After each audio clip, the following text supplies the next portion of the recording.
10 sawikain na dapat mong malaman. Cross sa balikat, pabigat o pasanin sa buhay. Si Chris ay cross sa balikat ng kanyang mga magulang.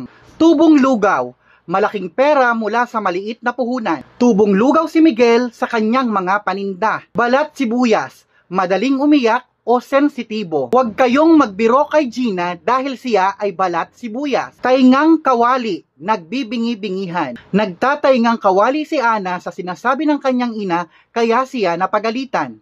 Matalas ang dila, masakit mangusap o magsalita. Masyadong matalas ang dila ni Noli kaya't nakakasakit ito ng damdamin. Butas ang bulsa, walang pera. Madaming pinagastusan si Abby kaya butas ang bulsa niya ngayon. Bahag ang buntot, duwag. Nang masilaya ng higante, nabahag ang buntot niya sa takot. Alilang kanin, utusang walang bayad, pabahay at pakain, ulilang lubos si Ruby kaya't inampun siya ng kanyang tiyahin subalit ang kinalabasan niya'y alilang kanin. Bukas palad, matulungin. Bukas palad siya sa mahihirap. Di makabasag pinggan, mahinhin. Ang aming guro sa Pilipino ay di makabasag pinggan.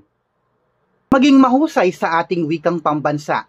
Sundan si Teacher Weng for more 1-minute Filipino lesson.